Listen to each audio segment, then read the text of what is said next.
Hello everyone. आज हम देख रहे हैं सिंपल पेंडुलम का टाइम पीरियड के बारे में और क्यों सिंपल पेंडुलम जो ऑसिलेशन करता है उसको एसएचएम बोल दिया जाता है, इसको भी हम समझेंगे। देखो क्या है कि यहाँ पर कोई मास एम था, मतलब मास एम है और इसको बोला जाता है एक बॉब। ये होता है बॉब, इसको बॉब बोला जाता है। एक कार्टून भी आता था बॉब द बिल्डर, उसमें वो बॉब से तोड़ते थे बिल्डिंग्स को, शायद इसलिए नाम रखा होगा। यहाँ पर एक स्ट्रिंग होती है, रस्सी होती है जो इनएक्सटेंसिबल होती है, मतलब वो मास की वजह से एक्सपेंड नहीं करेगी और उसका खुद का कोई मास नहीं होगा और उसकी लेंथ जो है ना वो फिक्स रहेगी क्योंकि वो इनएक्सटेंसिबल है, खींच नहीं सकती है। यहाँ पर बॉब ऐसा था, आपने इसको ऐसे मारा, जब आप ऐसा मारोगे ये ऊपर जाएगा, देन वापस अपनी जगह आने की कोशिश करेगा पर यहाँ रुक नहीं पाएगा, ये आगे जाएगा और ऐसे घूमता रहेगा और थोड़ी देर में ये रुक जाएगा। तो क्यों इसके जो ऑसिलेशन है, पहली बात तो ये कि ऑसिलेशन क्यों है, क्योंकि मीन पोजीशन के अराउंड ऐसे जा रही है, कहीं ना कहीं जा रहे हैं, घूम रहे हैं, टू एंड फ्रो मोशन कर रहे हैं, इसलिए ऑसिलेशन है। और सिंपल हार्मोनिक मोशन ही क्यों है उसको तो अभी हम समझेंगे। पहले देखते हैं कि इस पर फोर्सेस क्या क्या लग रहे हैं। देखो यहाँ पे जो एम मास है उसका अपना कुछ वजन है, मतलब mg लग रहा है। ये जो स्ट्रिंग है ये इसको खींच कर रखेगी, स्ट्रिंग को जैसे खींच कर रखने का बोला जाएगा वो क्या अप्लाई करती है, टेंशन अप्लाई करती है। अब इस बॉब पर इधर की साइड एक टेंशन लग रहा है और अगर अभी देखा जाए तो यहाँ कोई फोर्स नहीं है, इसका मतलब ये तो ऊपर चला जाना चाहिए, इधर तो कोई फोर्स नहीं लग रहा, लेकिन ऐसे जाता तो नहीं है, मतलब फोर्स तो लग रहा होगा। उसको देखते हैं कैसा लग रहा होगा। तो यहाँ देखा हमने, कुछ एंगल बनाने की कोशिश करते हैं। देखो अगर इसको थीटा डिस्प्लेस किया है ना आपने, तो इधर भी क्या बनेगा, थीटा बनेगा। देन इधर भी क्या बनेगा, थीटा बनेगा। सही है, तो इधर क्या बनेगा, थीटा के पास वाला कॉस थीटा, इधर बनेगा mg कॉस थीटा, और इधर क्या बनेगा, इधर बनेगा, हम रेक्टेंगुलर कंपोनेंट कर रहे हैं, इधर बनेगा mg साइन थीटा। मतलब ये mg साइन थीटा ही होगा जो इसको मीन पोजीशन पर लाने की कोशिश कर रहा है। मतलब इस पूरे फिगर में एक वो फोर्स जो एसएचएम करवाने की उम्मीद जगा सकता है वो है mg साइन थीटा।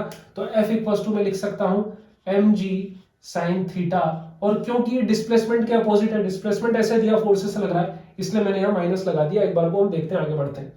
अब देखो क्या चीज बोली जाती है कि अगर ये थीटा बहुत स्मॉल है ना, तभी इन ऑसिलेशन को आप एसएचएम कंसीडर कर सकते हो। मैं बताता हूं क्यों। अगर इस थीटा को मैं बढ़ाता जाऊं, मतलब इस बॉब को मैं यहां लेके आ जाऊं, तो ये जो जी साइन थीटा है ना, एम जी साइन थीटा, ये ऐसे लगेगा नीचे, ना कि इधर लगेगा। मीन पोजीशन तो ये है ना, आप खुद सोच रहे हो कि अगर मैं इसको ऐसे लेके जाऊं तो ये एंगल भी तो चेंज होगा, जो अभी एंगल ऐसे हो रहा है वो ऐसे होता जाएगा। तो मीन पोजीशन तो यहाँ है, ये यहाँ लग रहा है। इसलिए बोला जाता है कि for very small theta these oscillation are considered as SHM.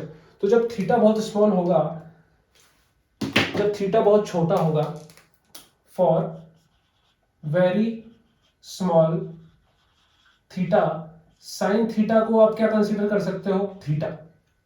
और थीटा इज इक्वल टू क्या होता है, आर्क अपॉन रेडियस, यही होता है। आर्क क्या है, यहाँ पे ये आर्क है। मान लो आपने कितना डिस्प्लेसमेंट दिया था, आपने एक्स डिस्प्लेसमेंट दिया था, तब जाके इधर एंगुलर डिस्प्लेसमेंट थीटा आया था, तो ये हो गया आर्क। और रेडियस मतलब ये जो स्ट्रिंग की लेंथ है जो कभी चेंज नहीं होगी, एक्स बाय है, ये पुट कर दो इसमें। तो F इज इक्वल टू क्या आ गया, minus m g x by l. ठीक है, तो लेंथ चेंज नहीं हो रही, मास चेंज नहीं हो रहा, जी चेंज नहीं हो रहा। तो अगर इसको मैं कंपेयर करूं k से, F is equal to minus k x से, तो k क्या हो जाएगा, ये पूरा, ये पूरा किसके बराबर हो जाएगा, k के बराबर हो जाएगा। k इज इक्वल टू क्या आ गया, एम जी बाय एल। ठीक है, अब टाइम पीरियड, क्योंकि एसएचएम है, यस एसएचएम प्रूव हो गया यहां से, तो टाइम पीरियड बताओ भाई।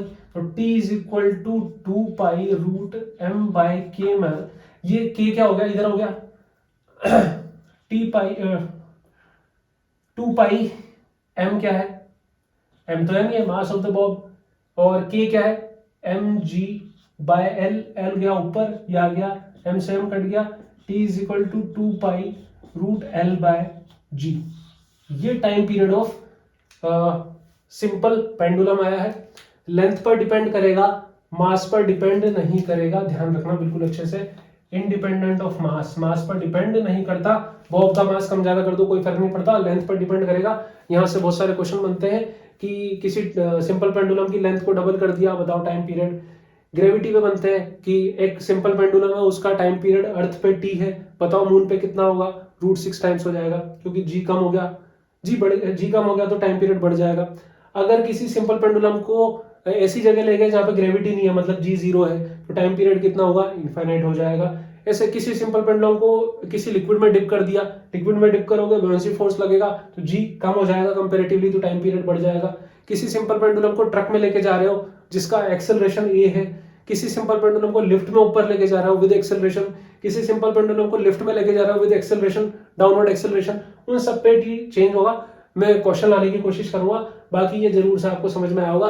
तो मिलते हैं नेक्स्ट क्लास में, और प्लीज सब्सक्राइब द चैनल ताकि ये चैनल ग्रो हो तेजी से। मैं चाहता हूं बहुत अच्छे से ग्रो हो और मैं और ज्यादा इस पे वीडियो लाता जाऊं। Take care.